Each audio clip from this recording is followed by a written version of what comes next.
Welcome in, Loons fans, to bye week number 1 of 2 or 3 here on Loon Talk. My name is Jonathan Harrison. I'm joined, as always, by Dan Terhar here on Loon Talk, and our special guest this week, Andy Greder from the Pioneer Press.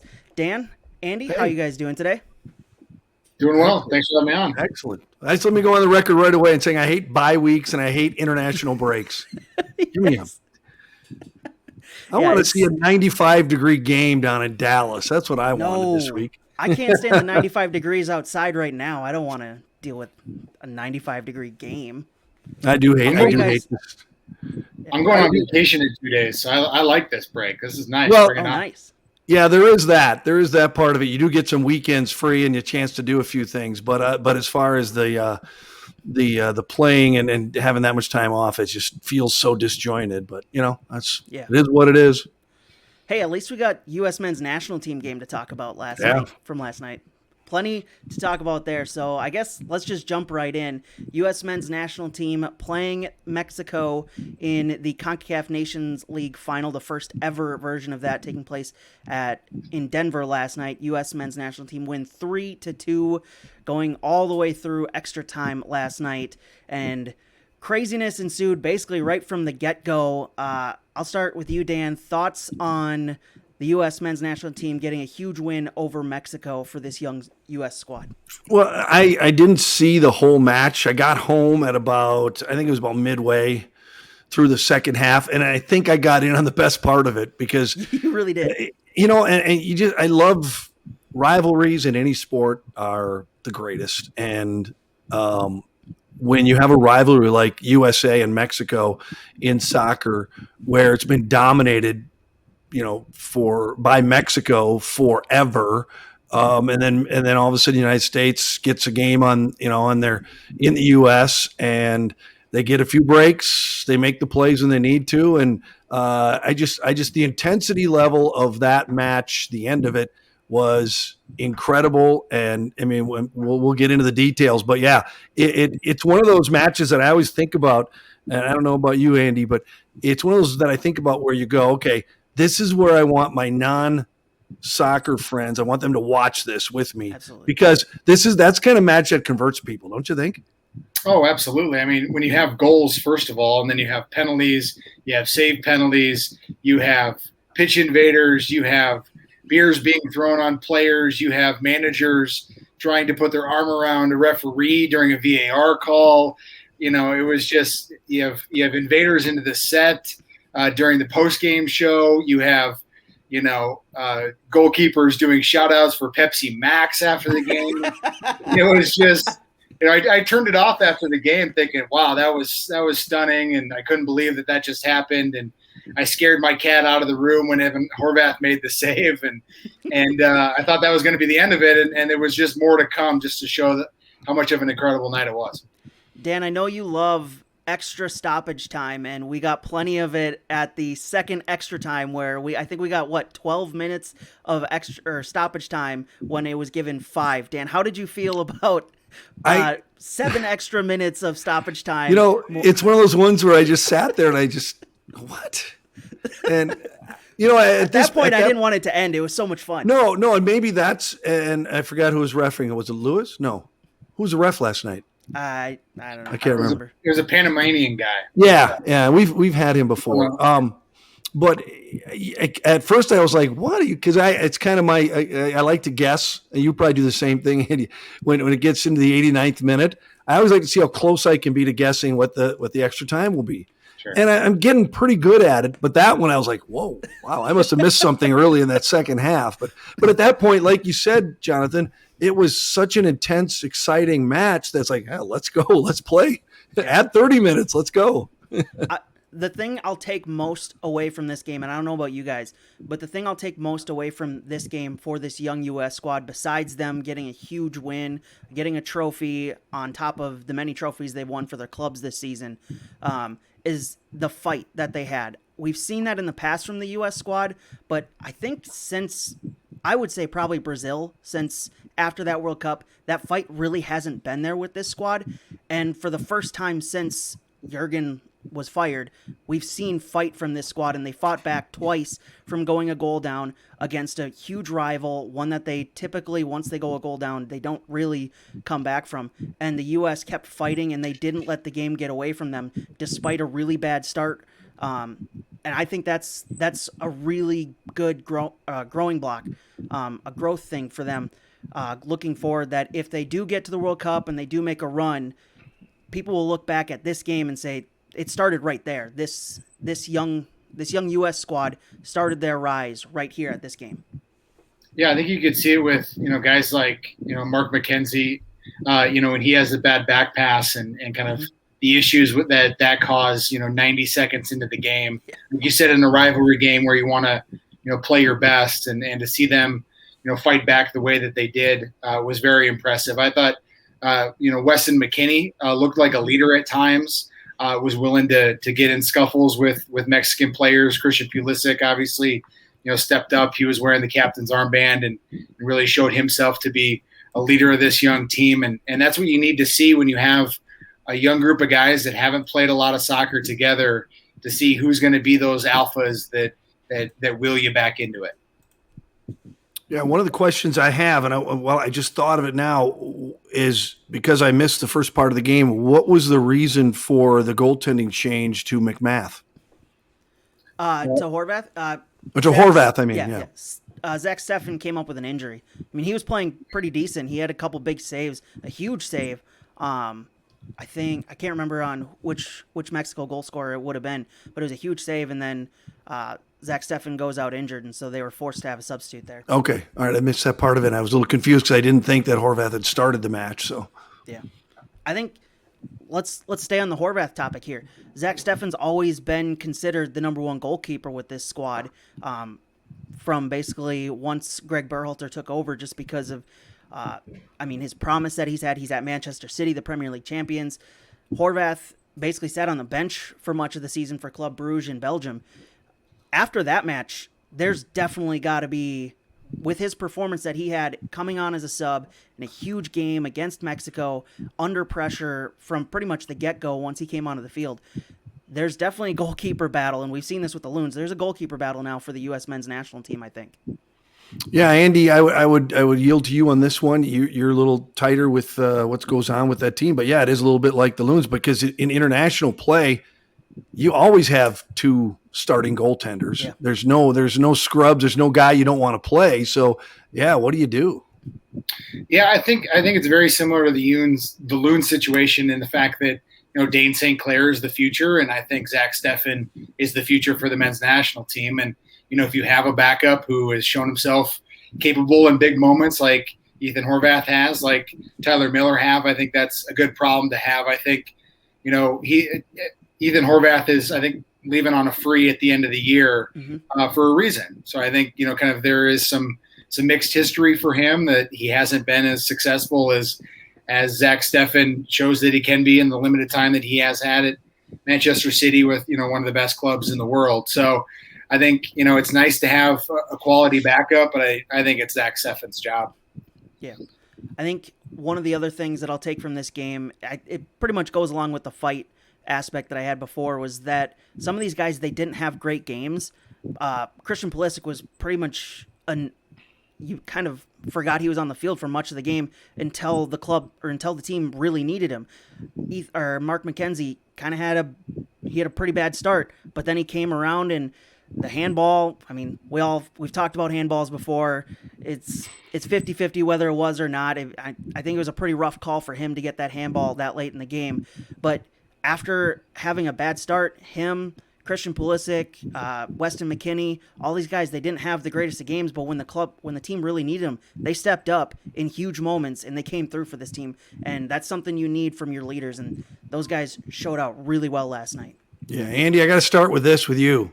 Do you fully 100% understand the handball rule? No, and when I knew I was going to be joining you, and I knew that there was a handball call, I was like, "We've got material now." Because I know that's been a topic for you guys in previous shows.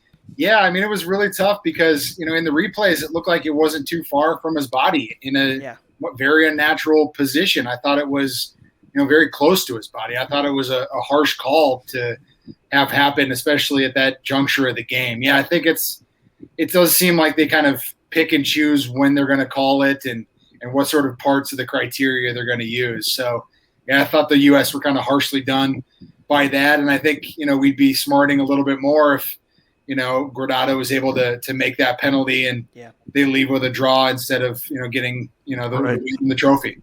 Right. This young group of players, I'm trying to compare them to some of the young players in the Loons, and maybe that's the way that the young players are learning to play the game. We've got a guy named Chase Gasper, who I basically call the dump truck because he just puts his head down and he's fearless, completely fearless.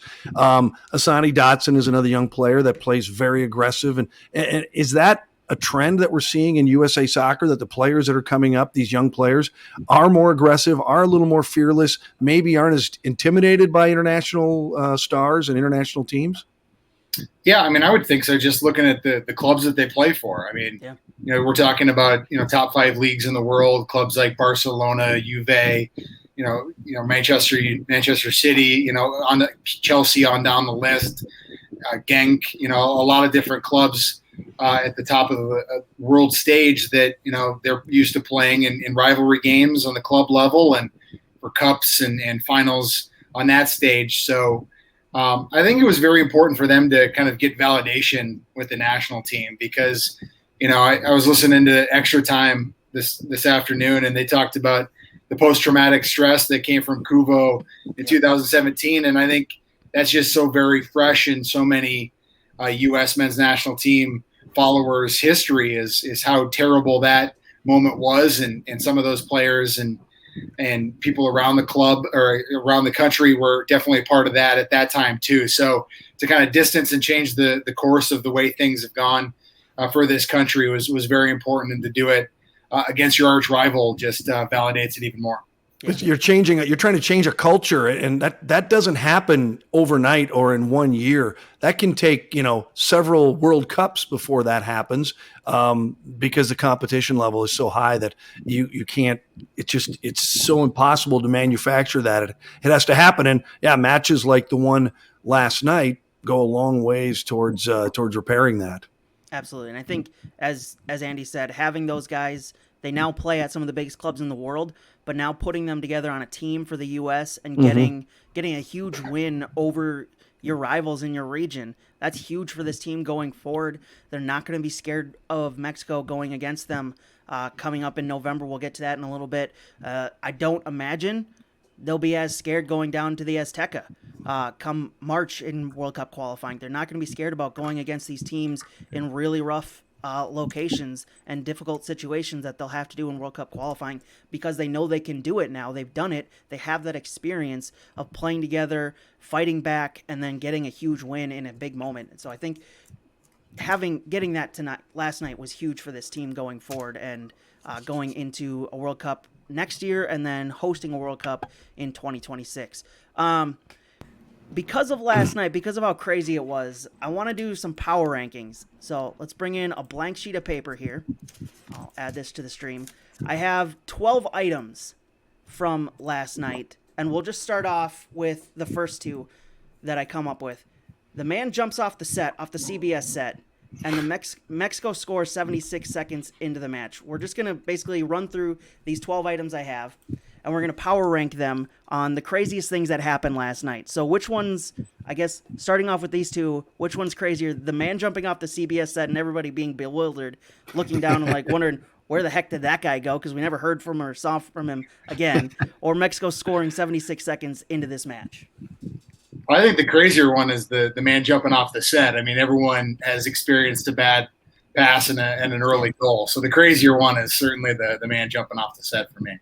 Yeah, I agree. The key word is crazy. It's giving up a goal that early for USA felt kind of devastating at the time. But that was a new one on me. The guy jumping off the set, and that, like you said, Jonathan. The funny part was, it's like it never happened. It's like, okay, yeah. I said, you go, what?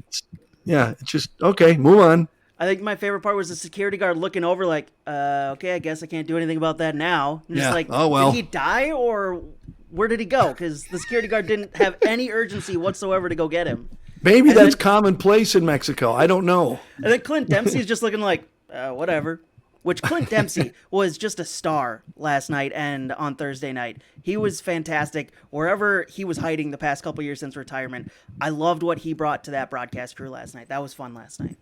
Good Some coverage. sunglasses, some camo suit coat. Yeah, he looked good. It was fantastic. That crew that they have for CBS was fantastic. All right, so then now we'll insert Diego Lainez scoring basically moments after he came on, taking advantage of Tim Ream. Mexico was just focusing on him for the second half of the match until the U.S. pulled Tim Ream off. Diego Lainez, the promising young Mexican, scores basically moments after subbing on. Does that rank crazier than Mexico scoring 76 seconds into the match, or less crazy? I think less crazy, just because I was texting a friend of mine, and I was like, Tim Ream is going to get exposed here. Yep. Because they were going right at him time and again, and it just seemed inevitable that that's where they were going to hit, because that's what Honduras was doing too. Whoever the left-sided center back was in a back four or a back three was certainly the target for the opposition. So I think that one was very, very expected. Yeah, I would agree with that too. And it's not that unusual for guys being subbed in the second half to have an impact and score. I mean, it's not shocking that happens, and sometimes I wonder why it doesn't happen more. But yeah, I would say the goal 76 seconds in was a bigger moment, a crazier moment. I know me and a couple of my friends, we were on Twitter and also texting about just Tim Ream just getting eaten alive. Mexico didn't care about the other side of the field. Every time they got the ball, they were just focusing on Tim Ream, and his lack of speed was very evident last night, unfortunately, for Tim Ream. So next up in our list of 12 items for power rankings of the craziest things that happened last night, Weston McKennie. I'm basically just going in order here at this point. Weston McKennie scoring basically 3 minutes after Diego Lainez scores, so just equalizing right after Mexico get a heartbreaking goal. Where do we rank that in these, so far, 4 items? I think it's probably above Diego Lainez, just because it was an equalizer, because it breathed so much life back into what the U.S. was doing. Yeah, in fact, I would put that one. At this point, I would put that one at number 2. I think that, to me, anytime you can answer back within a few minutes in a big match like that, because we all know that in international play, it's really tough to come from behind. I mean, sometimes a 1-0 lead is game over, So anytime you answer back that quick, I think that's huge. All right, so then we go for, I'll just go with a non in-play moment. The fan runs onto the pitch and then eating turf after getting tripped up by the turf monster. Where do we rank that here? Because that was the most embarrassing fan running on the field I've ever seen, because he's just running and then all of a sudden just trips hilariously and just sits there like a beached whale. He seemed very cocky when he was doing it too. I was glad that CBS didn't cut away from it, because they don't want to encourage it. So I was like, keep showing it. He's cocky, and then he trips, and then it was over. So they need to have Kevin Harlan on call at all times when a fan comes on the field. Yeah, or a squirrel or a bird or anything, yeah. Weren't there a couple at that time? Because there was one in the foreground, and then there was a guy kind of in the middle. The call said there was a couple, but it looked like it was the guy who tripped and then security guards running after him, because the security guards really weren't dressed like you would expect security to dress like. They just dressed like normal staff, I guess. But they said there was a couple, but we only saw the one who tripped. We got to talk about the lack of security by CONCACAF. Goodness gracious. Yeah. From the CBS set to having bar on the same side as the field as the doesn't make sense. Dugouts. It was just, yeah. There appeared to be security. It just wasn't high quality security. Yeah. What are the chances that either one? I only saw the one on a replay. What are the chances that guy was stone cold sober? 0 on 1 to 10. With 0? The amount of 1? alcohol flowing through Denver last night, I'd imagine 0. Yeah. Well, it's Colorado, so there's more than alcohol in the air. True. I would true. put that moment. The key word you said is crazy, so I'd put that as number 2. Number 2? Because that's crazy. Yeah. I just like that he just ate turf pretty much right away as he was running on the field. All right, so then next up, we'll stick with the lack of security. Tata Martino getting sent off for putting his arm around the shoulder of the ref during a VAR check. Where are you ranking that? Because that's just a bold move by Tata Martino to just assume that he can go up there when everyone knows you can't disturb a ref during a VAR check. Yet Tata Martino's just like, hey, buddy, how's this going? You going to call this for me or not?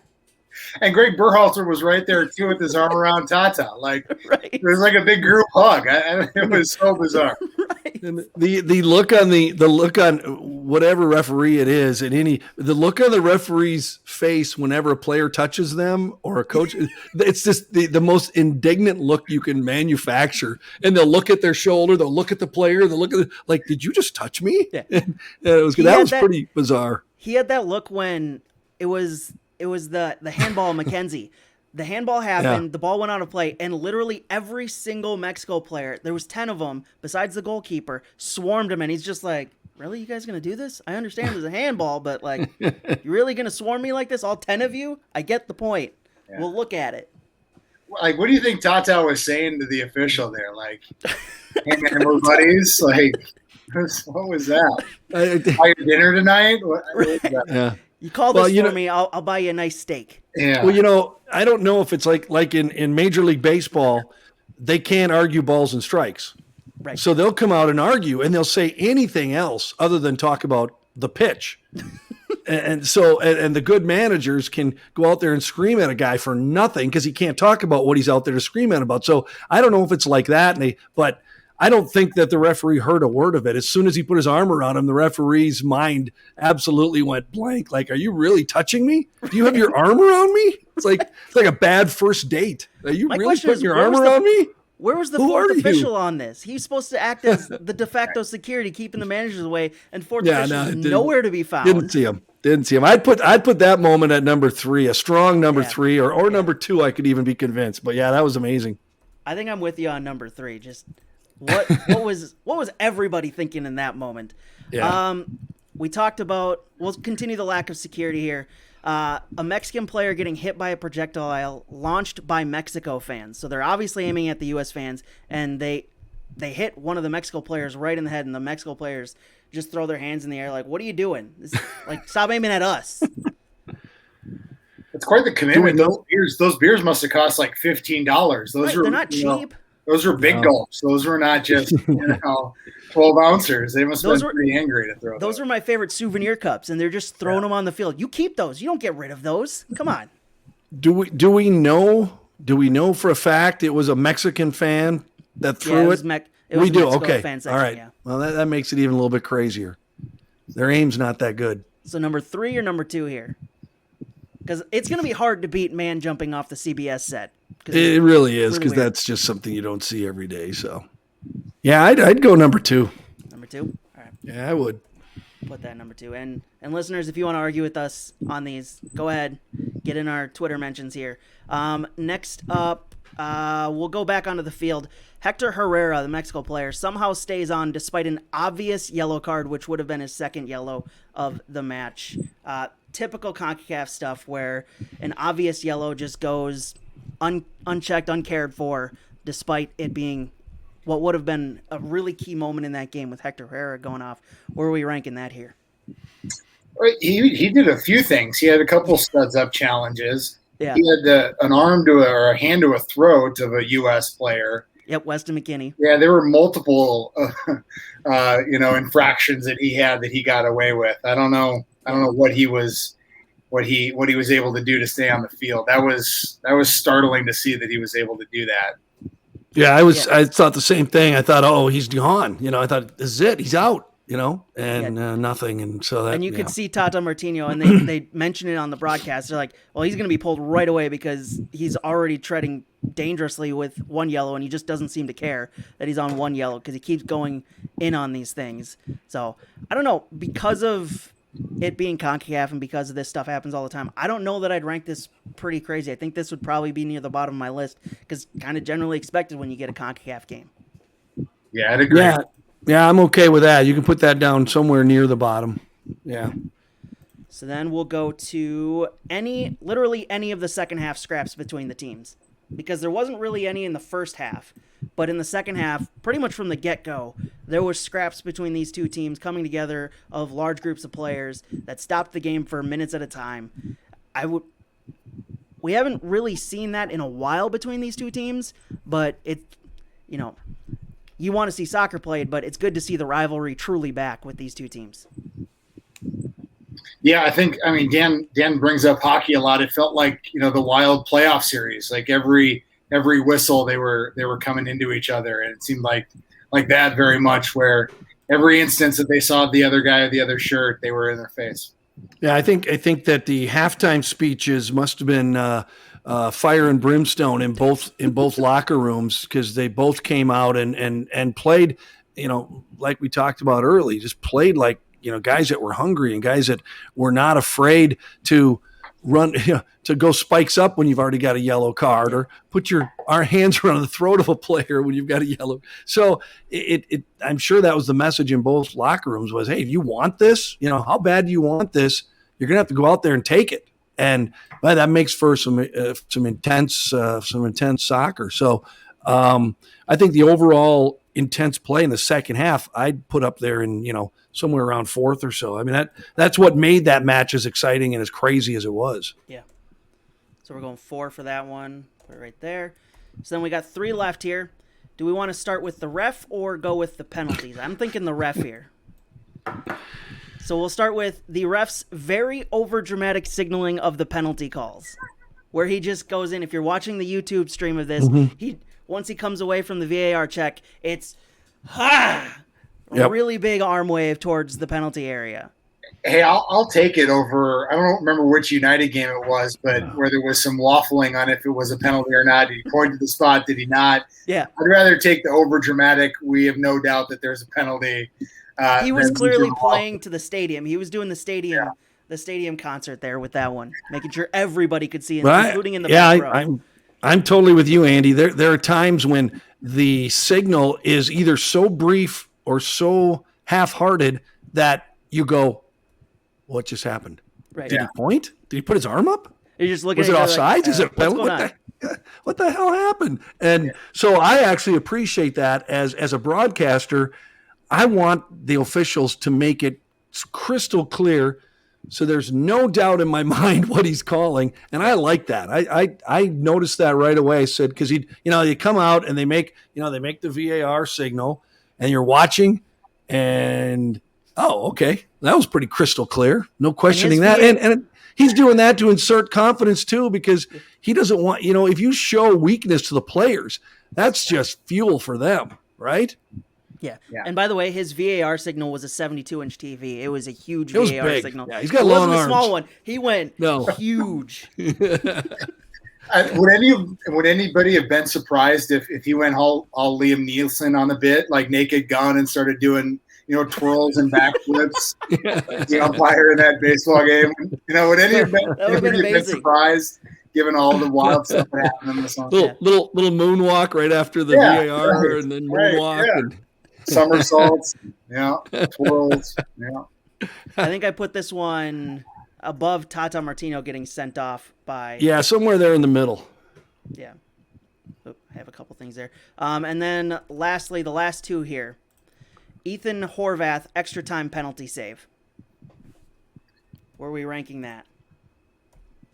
I mean, it just solidified the win for the U.S., right? And that was such a huge moment for them. I don't know if it's super high on the crazy index, but as far as impact of a game that will make it, memorable for U.S. fans for a long time, I think it's certainly got to be up there somewhere. Yeah, when you look at the percentage of successful PKs, it's pretty crazy when you make a save in such a big match. Although watching the replay, it wasn't a very good attempt. No. It was 5 feet at least inside the post? Yeah, he didn't have to dive very far for it.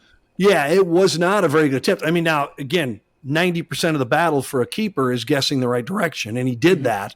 And so, but yeah, I mean, I'd put that up there somewhere fourth or somewhere in that range, because it was a huge moment, not as crazy as some of the other weird stuff that happened, but it was certainly an exciting, fun moment to that match. I think they said that Ethan had saved like 2 out of the last 11 PKs. So okay. Hey, still better than David De Gea. And then lastly, that's not a sour point for me at all. Christian Pulisic with the penalty kick, not just any penalty kick. He goes upper 90, the most dangerous spot for the penalty kick, not just for him because there's a high degree of failure with that one if he goes too high, but it's also incredibly difficult, dang near impossible for the goalkeeper to save it. Just utmost confidence in a huge moment, extra time, and he goes upper 90 with the penalty kick. I dare say this is probably number 2, just because of how closely this could have been to failure in a really big moment that if you miss it, the momentum clearly goes out of your favor. Yeah, and he's the golden boy. He's the leader of this team. He's the one that has to step up in those moments. I thought it was pretty petty of the Mexican players to use their boots and dig up the area. I thought that was really Bush League of them to try to do so, and obviously Pulisic wasn't fazed by that at all to do what he did after that. And then obviously the iconic moment of ripping his shirt off and all the teammates behind him as he shushes the Mexican crowd and everyone gets around him and gets pretty rowdy. And I don't know if you're going to get to this next, Jonathan, but Gio Reyna took a beer to the face and had to go down, and his face was red and kind of inflamed, and he took one to the face too. So it was a player from each team taking beers to the face. A lot of beer flying in Denver, but it was a lot of wasted beer. What are these people doing? Come on, stop. But for him to make that decision to take that ball high, it just shows a lot of confidence. And he's not dumb. He knows that that's a riskier shot, but he also knows if he hits it the way he wants to, there's no way it's going to get stopped. And that was pretty impressive. I mean, I was like, I sat back and went, wow, I can't believe he put that ball there.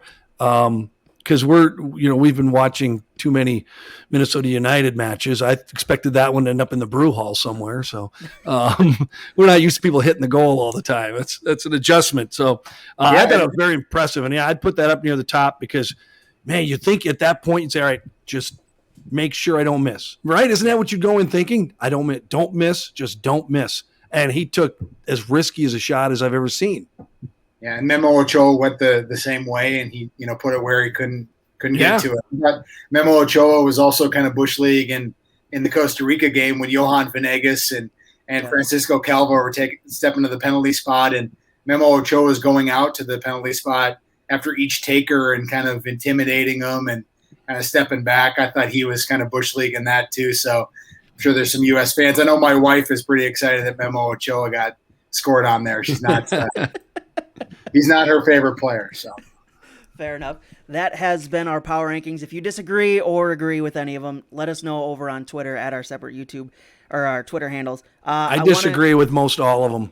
Okay, even though you made the list, that makes sense. No, I still disagree.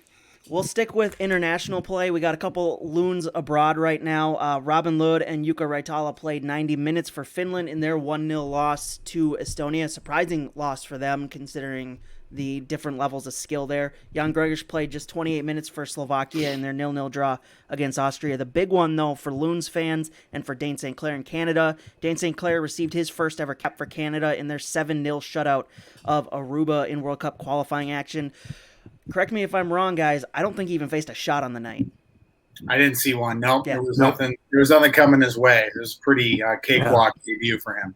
I remember at halftime the commentators go, I don't even think he's taken a goal kick yet. Yeah, it was touched the ball. There's one-way traffic in that one. Yeah. I mean, that was to be expected considering how good Canada was, but good on Dane St. Clair for getting his first ever cap for Canada.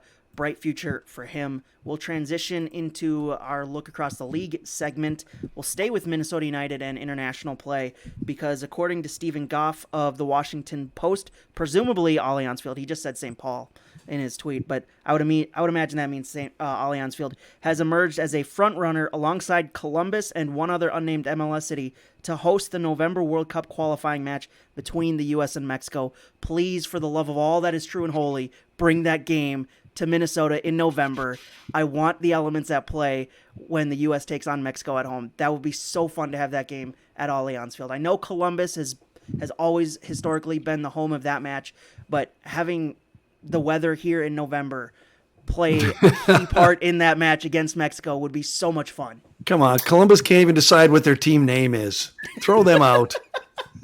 Yeah, they're gonna have a sparkling new stadium. I mean, I know Allianz Field is just a couple of years old, but Columbus will have the new stadium, and like you said, Jonathan, they're the regular ones to have it. But Allianz, has had U.S.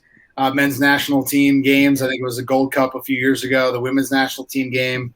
The United's angling for the All-Star game, so they want to have big games there. So it'll be interesting to see if they're able to get that, because coming off of this U.S.-Mexico game, it'll have a lot more eyeballs on it. It doesn't seem a match here in November at an outdoor stadium. It just doesn't seem like a move that, unless you really don't like Mexico, I mean, it just doesn't seem like something they'd be very happy about. But I mean, we played Costa Rica in Denver in the middle of a snowstorm a couple of years ago during the last World Cup cycle, and I don't think Costa Rica was too happy upon the return trip. I think, if I remember correctly, they sent all the taxis out in the country basically to clog the U.S. trying to get to the stadium. So it's been done before where we sabotage the location. I guess, of the game yeah, for purposes of trying to win. But that'd be an incredible, that'd be an incredible event to be able to attend, wouldn't it? Absolutely. 20,000 fans all right on top of you for U.S.-Mexico in the middle of November. That'd be fantastic. Sticking around the league here, sort of, this one might hit a little close to Tottenham's home, Andy. Former Inter, Chelsea, and Juventus manager Antonio Conte, who recently rejected a chance to take over Tottenham, said in an interview with The Zone that he would like to coach in America in about 5 years, although it would be really hard for him to get a hold of the spending limits here, because considering his past, he really likes to spend all the money possible, considering he just put Inter in an incredible amount of debt, which is why he left the club. But Antonio Conte, just any big manager coming over to the U.S., wanting to come over here, that'd be exciting, despite our spending limits that Antonio Conte would have to deal with. Yeah, and Conte didn't go to Spurs because of presumed limitations in spending and what happens with Harry Kane. So his understanding of a salary budget and only 3 DPs, I think that would be quite the roadblock for him. He'd be a great fit for Inter Miami, who don't know how it works apparently. Yeah, they don't seem to care about DPs. Is it really that important to understand it? Someone just tells you when to stop, or not. Or they give you a $2 million fine, and that's when you know to stop. Oh, well. Sorry. We will get back to Inter Miami in a second. I want to go up to one of the newer clubs joining it next season. Former Leicester defender Christian Fuchs was announced as the latest signing for Charlotte FC. He'll join them for their inaugural season when they join MLS next season. The 35-year-old won the Premier League with Leicester at 5,000 to 1 odds in 2016, as well as the FA Cup this past season as well. It's a little old of a signing for a defender, but I still think it's kind of cool that one of the key players in Leicester's magical run to the Premier League title is going to come over here and play for a season. Yeah, I think there's some name cred there. I think Minnesota fans probably wish that they would have had a little bit more investment in the defense early on, given what happened to this team in 2017 and 2018. Yeah. So I think they probably wanted to see something at that level early on in this iteration of an MLS expansion franchise. So yeah, it'll be interesting to see what happens with Charlotte. I know that they haven't really been doing a whole lot, and there's some questions about commitment there and the stadium and those kinds of things. So this is a welcome sign that they might have a commitment there to rival some of what's going on with newer expansion franchises in the last couple of years. Yeah, it should be fun there. Going back to Inter Miami now, let's just get to the Messi rumors. Lionel Messi supposedly, he's going to be the signing that everybody watches this offseason, considering his contract is up with Barcelona at the end of the month here. Rumors stating that he will sign essentially a 10-year deal with Barcelona that will have 2 years of playing for Barcelona, and then he'll come over to play 2 years for Inter Miami and then go back as a club ambassador for the team. But Inter Miami is being labeled as the team that Lionel Messi will go to. That kind of goes along with his recent purchase of an entire floor of a giant condo in Miami. Because, when you're Lionel Messi and get paid $500 million over 5 years, you can spend that kind of money. But Inter Miami supposedly getting Lionel Messi in 2 years, that would be exciting. Despite him being 36, he'll still be an attraction for a lot of casual viewers in this country. I'm surprised he didn't buy the whole apartment building. Right? Yeah, what was he holding back? Humility, I guess. He didn't want to go. He didn't want to go all out. And 36 is not too old. I mean, I'm too old because I remember the NASL days and got to see Pele play and Giorgio Canaglia and some of those guys that came over at that time, which was a long time ago. Some of those guys were pretty old, and those guys will draw people in. People want to see him play, and wherever he goes, if that's true, if he's here in 2 years, wherever he goes, the stadiums are going to be packed and people are going to want to see him play because that's the way that's why these players come over here. I mean, money has something to do with it, but they want to experience that, and it's something new and different for them. So that'd be kind of cool to see him for a couple of seasons. Even at 36, he'll be better than any of the other 5 designated player signings Inter Miami already has right now. He's no Ibsen, but We'll see. Andy, Ibsen's just my favorite player to pick on. I actually miss the guy because I liked his flair and I liked his passion. So I joke a lot about Ibsen, but I actually do miss the guy. I liked his character. Yeah, the foul suffered ×3 for Ibsen. Oh yeah. Absolutely. Dan, did you watch any of the U.S. Honduras game on Thursday? Did not, no. Okay, you missed the second half when apparently a sniper was taking out every Honduras player's ankles and they were rolling. Oh, they were dropping like flies. It was bad. I had a couple buddies text me as the second half was going on, like, where is this sniper and why is he only targeting Honduras? That's now being referred to as a LeBron. It was pretty bad on Thursday. But so that's our look across the league. All right. Last week was pretty bloody in Write That Down. This week, a little bit more tame. Andy, are you ready for Write That Down this week? I sure am.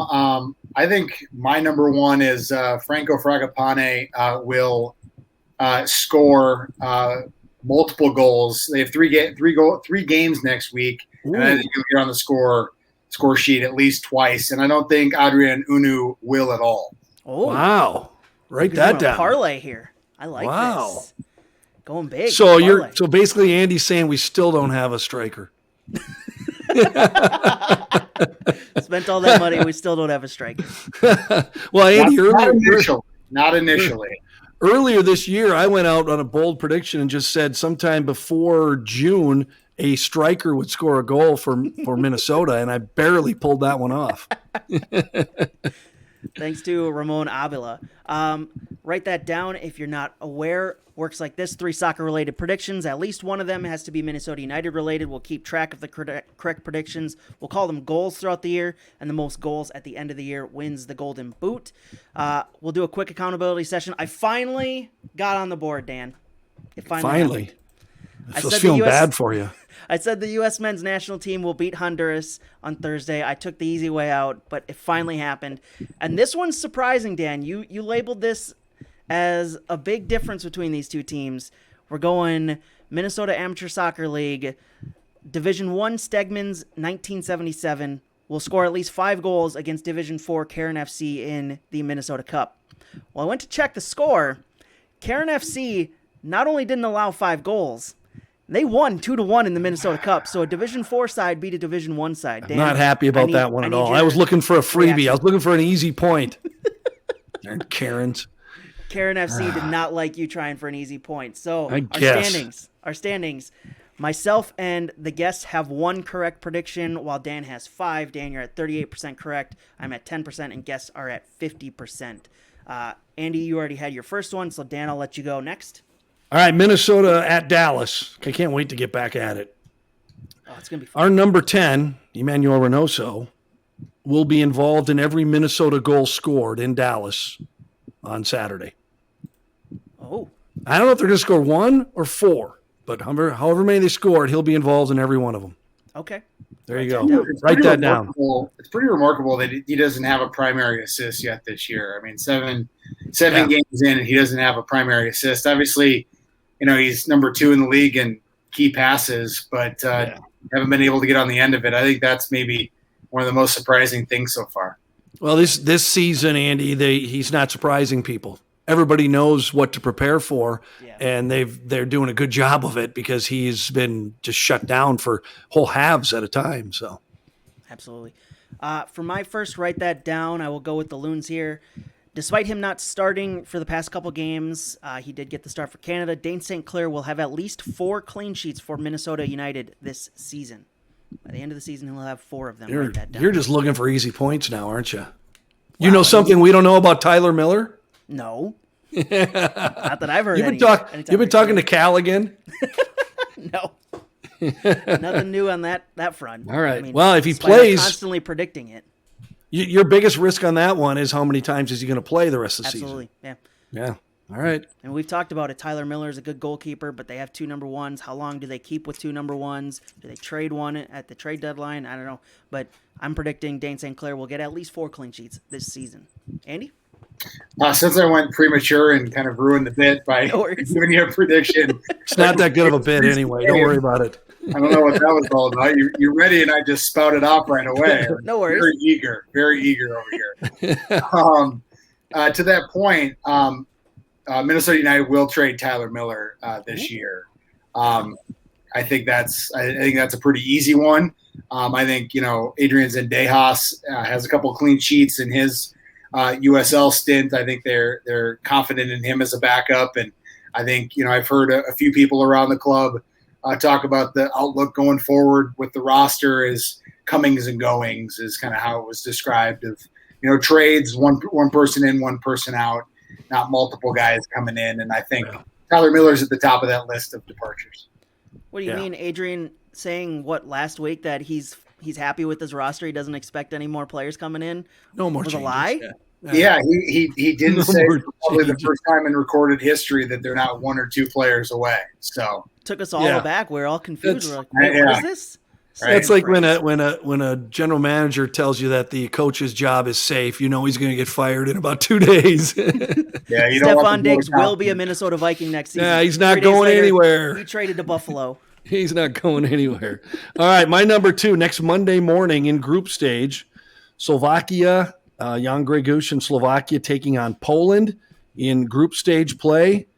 Not only will Poland win, but they will pull a clean sheet against Slovakia, and they will score 2 or more goals. Okay, I like it. Going with some Euros action here. Well, what else am I going to watch on a Monday morning? Soccer. Yeah, not going to watch Judge Judy or Mari. Well, no, Judge Judy. Now that I would tune out for. So she's she's my secret crush. Moving on quickly. Andy's speechless. Andy's speechless. He's going, what? Right. John, moving on quickly. What happened to this? Sticking with the Euros, I'm looking at all these groups. I'm going to go with an easy one here. I hope so. I mean, they haven't performed well in tournament play recently. Heck, they missed the World Cup the last time around. Italy will win their group at the Euros this season. I don't remember exactly who's in their group off the top of my head. I'm a huge Italy fan. I'm glad that they're back at the tournament stage. I think they will win their group this season, or this time around. Write that down, and that's only because he likes pizza. So Italy's his favorite international team. Who doesn't like pizza? By the way, their group is Switzerland, Turkey, and Wales. So it's actually kind of a Turkey, but you like turkey too, though. Thanksgiving, come on. I'm actually not a big fan of turkey. All right, pizza it is. Pizza it is. All right, Andy. You're obviously not a big fan of Gareth Bale either, it looks like. Is he going to get injured? I don't trust him. I don't know. He scored like 20 goals this year in all competitions. Yeah, when Jose decided to play him. Well, no, when Jose left, and then he started to play more when it wasn't just Europa group stage. My number 3 will be Tottenham will have a manager next year. Contrary to the fact that nobody seems to want to coach them, or they can't get their previous love back in Mauricio Pochettino. Somebody will coach that team next year, God willing. Who do you, besides obviously Pochettino, who do you want it to be? Well, Eric de Tang from Ajax, I think would be a good fit. I think a kind of similar club, a club that kind of prides itself on youth players and positivity and building over the long haul. I think that'd probably be a good one for them. I'll still never understand why they went with Jose after Pochettino. Doesn't make sense to me. Just because they knew he was available, and he was a name, and it was all based on ancient history. It baffles me that they decided, let's get rid of Pochettino, who had this great system, this great atmosphere, and bring in the guy who's so toxic he can't work at any place pretty much anymore. So now he's at Roma. So you're saying that we shouldn't just replace a coach if you don't have a suitable replacement? Exactly. Okay. Always have a suitable right. replacement if you're going to get rid of your coach. I kind of agree with that. So, all right, my third one, since the Karens screwed me up last week, I'm going to the NPSL and the Minneapolis Soccer Club. Wednesday, they play at the Dakota Fusion, Jim Gata Stadium in Moorhead. Minneapolis will win by 4 or more goals. Okay. Write that down. You are just making me look all over the place for these results, aren't you? I like to make you work. Have to go find the These MASL are division website, Hey, these are Division I programs. These are Division I soccer, top tier teams, and you're acting like you never heard of them. You know what? I'm more used to looking for Division II because Manchester United really likes to play in the Europa League, so I'm used to looking for the Division II version of tournaments. So bring them on. I want to see the Karens take after them. All right, for my third and final prediction, I mentioned Manchester United there. I'll go with the Manchester United prediction. Jadon Sancho. I mean, the club were trying to sign him last year, but they didn't realize Dortmund were serious about their money and their timeline. I think it'll get done this year. In fact, I think Jadon Sancho will sign for Manchester United by the time the Euros start this Friday. I think they will get it done within the week here. Well, they signed Harry Kane as well. You guys can keep him. We'll save our money for Erling Haaland next year. He's the up-and-coming guy for sure. Just back to the Borussia Dortmund well, huh? Yep. No offense, I don't want Harry Kane. Injured too often for me. Yeah, too many golden boots. Yep. Too many golden boots. He can't. He's getting hurt all the time. I'll take Erling Haaland over Harry Kane. Sorry. Yeah, better long-term future. I wouldn't blame you at all. Yeah. You guys can keep Harry Kane and have all the golden boots you want and keep finishing and playing in the Europa Conference League or whatever it's called this time. Yeah, wow. I mean, you were complaining about the Europa League. We'll be lucky to get in it. Who knows how Europa Conference League will play out this year? It's going to be. I'm not a fan of that idea of a third continental competition. Just doesn't make sense. But UEFA want their money. All right, that has been Loon Talk this week. Andy, thanks for joining us. It's been fun having you. Yeah, thanks for having me on, guys. It was a pleasure. Good to see you, Andy. Yeah, you too. Andy, let the listeners and I guess the viewers over on YouTube know where they can find your work as well as where they can find you on Twitter and Instagram and all the social media handles. Yeah, so the website is twincities.com/Minnesota United and on Twitter at Andy Greder. Awesome. Thanks for joining us. Dan, we will talk to you next week. All right, boys. Have a good week. Have a good week, guys. And thank you for listening. Once again, you have been listening to Loon Talk, Score North's Minnesota United podcast. We talked a little bit about the U.S. men's national team this week, but that's because there was no Minnesota United to talk about. You can find us anywhere you find your podcast. Remember to rate, review, and subscribe. It really does help us get found. And you can also watch us over on Score North's YouTube channel if you want to check out our faces for some reason, to see the faces that go along with these voices. That has been Loon Talk for this week. Thank you for listening. Thank you for watching. Have a good evening.